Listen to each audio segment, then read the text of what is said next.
Hi everyone, it's Lisa Mears. Thanks for joining me today. In today's video, I'm going to be making two cards using the Spellbinders Clear Stamp of the Month with the coordinating dies, and it's for May of 2022. This set is called Stitched Color Wheel. So here's a look at the stamp with the coordinating dies.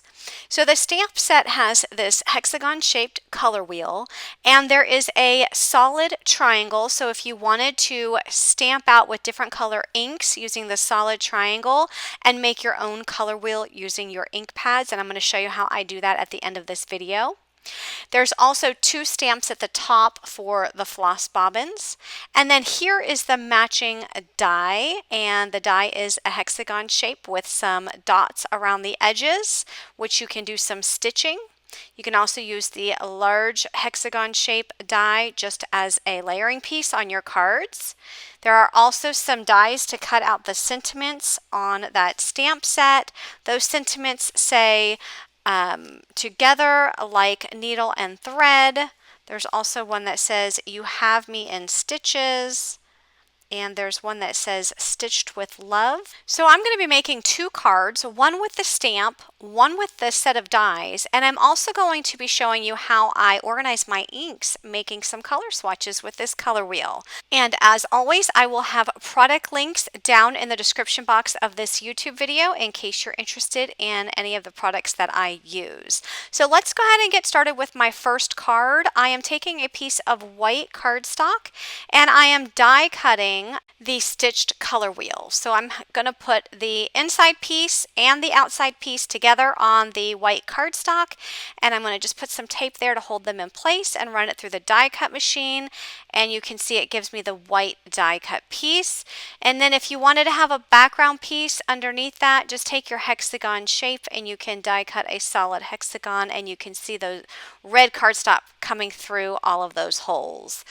I am not going to be using the red cardstock in this video. I just wanted to show you what that looks like.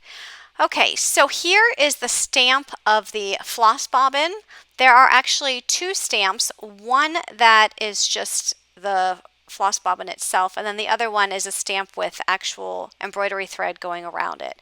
So I stamped out the image, and now I'm taking one of the stamps from the set, and it has the word number abbreviated with a line. There's one in a script font and there's one in a print font, and I chose the script font, and you can actually stamp that there at the bottom. And by the way, all of the sentiments in the stamp set fit at the bottom of this image. So now I'm just taking the coordinating die and I'm going to die cut that, and now what you have is an actual floss bobbin. So if any of you have embroidery thread and you need to organize your embroidery thread, you can actually use this image, this die cut piece, and organize all of your thread.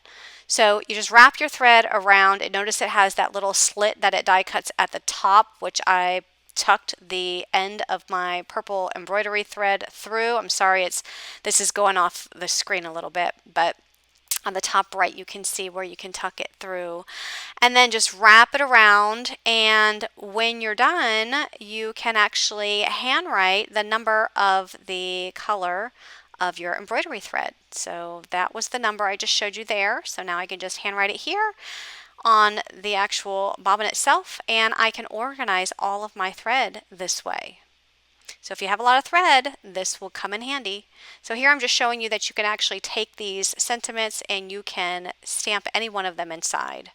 So here is what I'm going to do, and just stamp out stitched with love. So I did stamp out another one of the images and then put the stamped with love on the inside. This one I'm actually going to be using for my card today.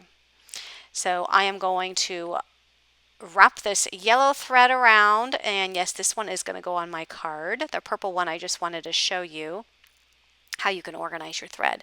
So this one is actually going to go on my card. So I'm just going to wrap a little bit of the yellow around this die cut image. I am going to tape it in the back so that it will sit nicely on my card. So now I'm going to take this color wheel that I die cut out at the beginning of the video, and I'm going to do some stitching. So I'm using some purple embroidery floss, and each strand of embroidery floss that you pick up at the store, it contains 6 strands. So I just took 2 of the strands out of the 6, and I threaded it through my tapestry needle, and I just threaded it through one of the holes in the middle of this hexagon shape, and I am just taping down the back side so it doesn't come all the way through the hole. Just taping it down with some washi tape, and now I am going down into the hole from the top of the die cut on the outside edge. And then I'm going to bring my needle up from the back of the die cut into the same hole that I had the purple stitching, and I'm going to come down into the second hole on the outside edge. I'm going to continue this way until I finish that entire section. So there are 8 sections of dots on the outside edges, and there are 8 dots in the center of that hexagon. So for each dot in the center of the hexagon, it does correspond with one of the 8 sections on the outside edge. So I hope that makes sense. So you can see how I am coming up through the same hole on the center and then coming down into another one of those holes in that section. So in the end, each section will have 7 strands of thread because that's how many holes there are per section. So hopefully that makes sense. So once I finish one section, I'm going to skip a section of dots because I'm going to have every other section the same color purple.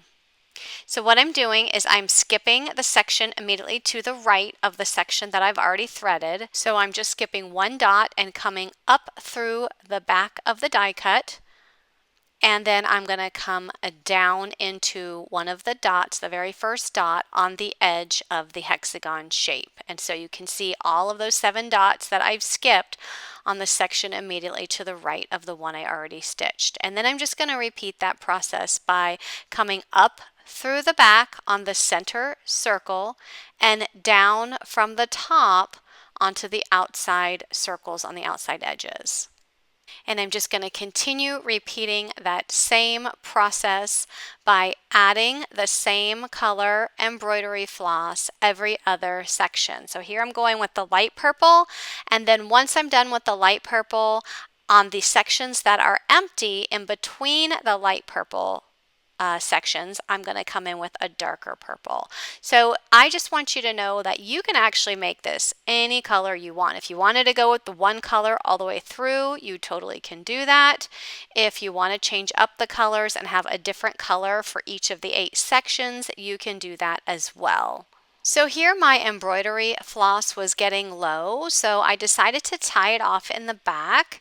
And I'm just sliding the needle underneath the floss that is threaded through the back. And now I'll be able to rethread my needle with some more of this light purple floss. So I'm just going to do the same process by taking 2 strands of that light purple thread and thread it through my tapestry needle.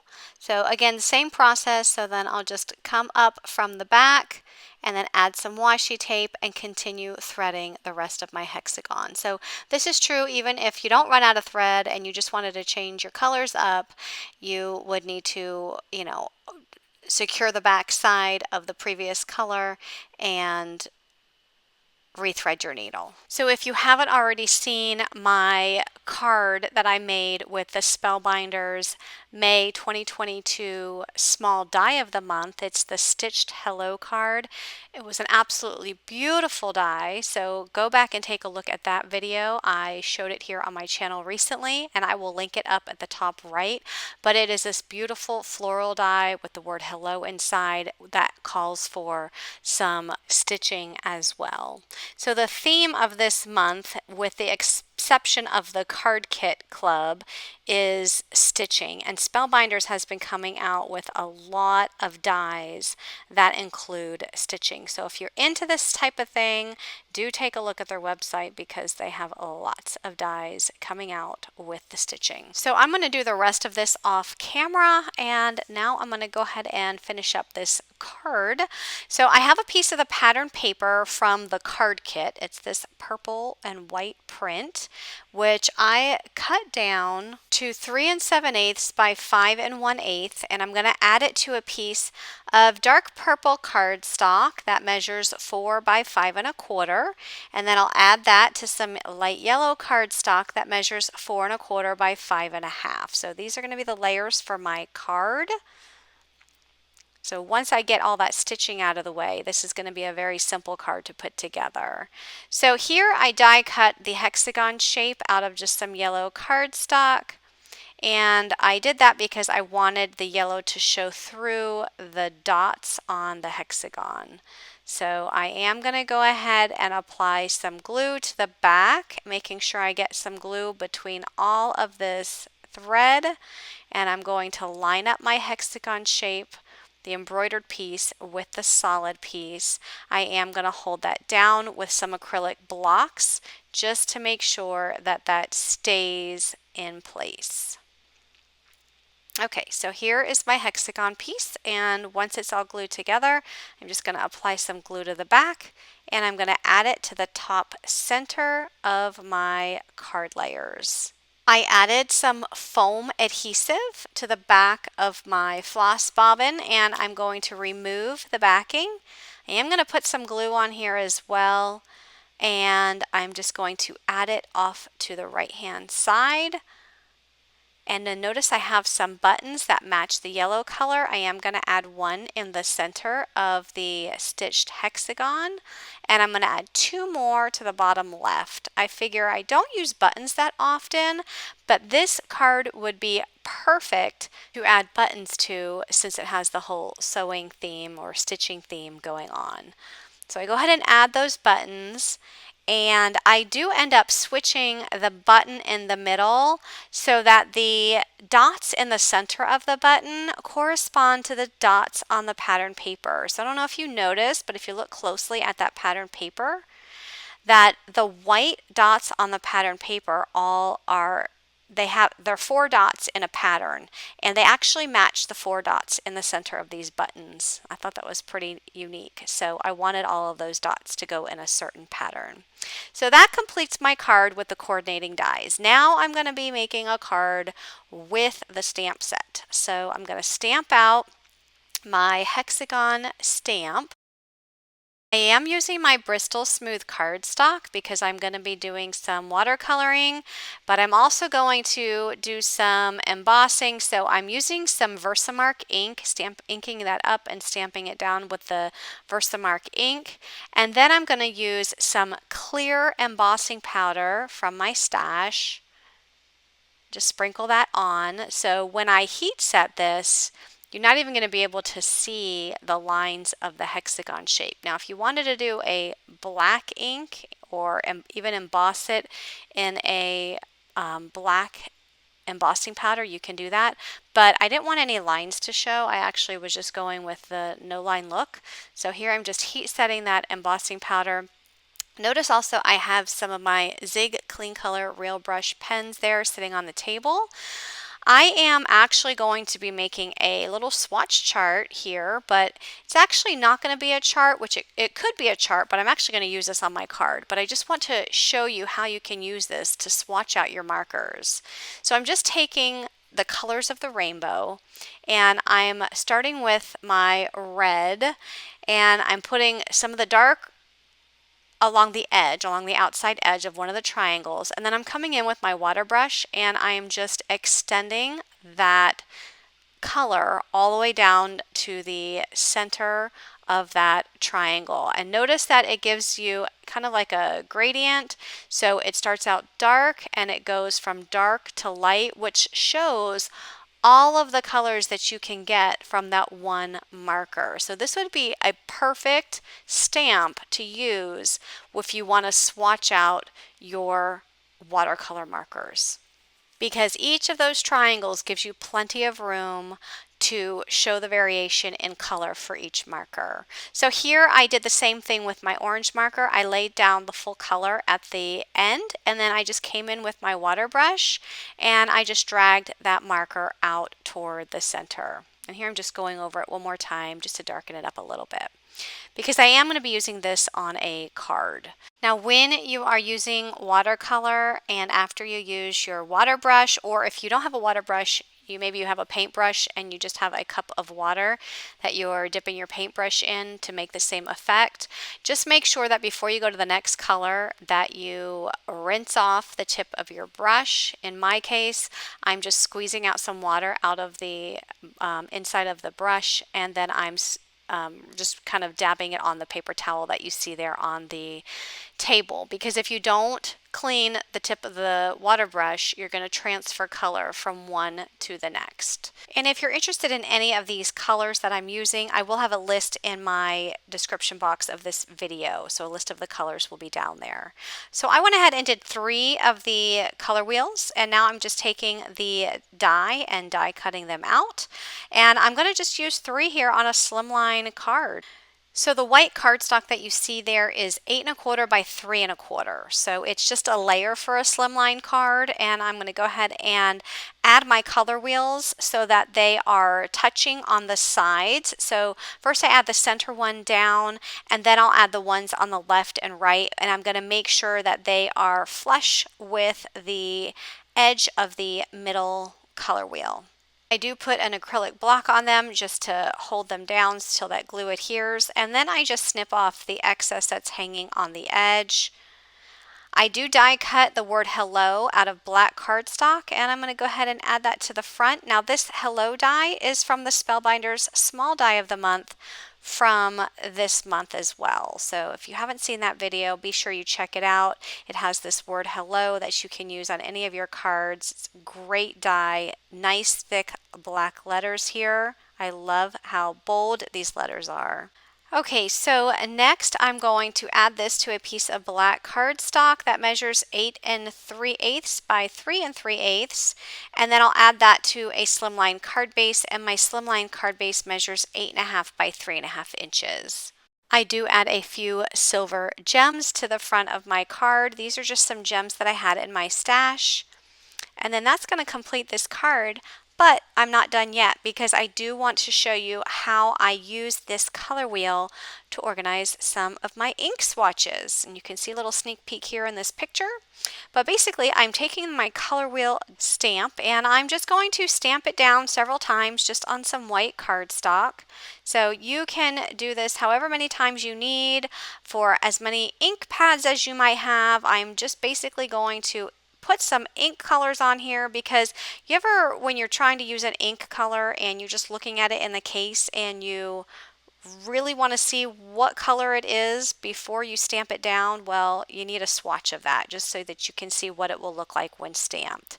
So that's what I'm going to do with this particular stamp. I have some of my scrapbook.com inks and I'm going to swatch them out. So now I'm taking the triangle stamp that came in the set.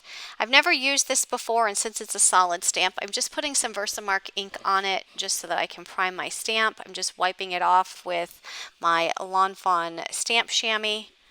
And now I'm ready to go with my scrapbook.com inks. So these inks come in several color families. I'm using the pink color family, which comes with a set of 4 inks, and they all range from light to medium to a little bit darker, and then finally the dark. So right now I'm using my lightest color in my pink family, inking that up, and I'm just going to line up my triangle with one of the triangles on the color wheel and stamp it out. And then I'm just going to make sure I wipe off that stamp and clean it really well before I go into my next color.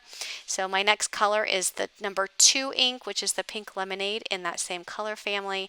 And I'm just going to do the same thing. Again, make sure you wipe off your stamp before going into the next color, because you want to get a true color of the ink that you're using. And then here is the darkest color in that color family. So you can do this with any color ink pads that you have if you just need to make color swatches. So I'm just doing it with all of my scrapbook.com inks. So now I'm using the orange color family, and I'm going to move on to the yellow. I'll do the greens, the blues, and the purples, and so on. So here are all of my color swatches. I went ahead and die cut them out using the hexagon die. So now I have all of the colors of the ink pads And if I need to refer to what those colors look like, I have a swatch to do so. So now I'm just putting some holes in here because I am going to put these on a little ring clip, and I'm going to attach them to my pegboard that hangs on my wall in my craft room so that I can easily access them when needed. So here I'm just turning it over and writing on the back the name of the ink. That way I know what ink corresponds to which triangle, and I have an easy reference. So now I'm just going to line up those holes, and I'm going to attach a ring clip to them, and I have plenty of room on here to add more swatches using all of the other inks in my craft room. So here's a look at the 2 cards that I made using the Spellbinders stamp and matching die. Once again, all product links will be down in the description box below. And if you like this video, please click on that thumbs up button and be sure to subscribe for more card making inspiration. Thanks for watching and have a great day. Bye-bye.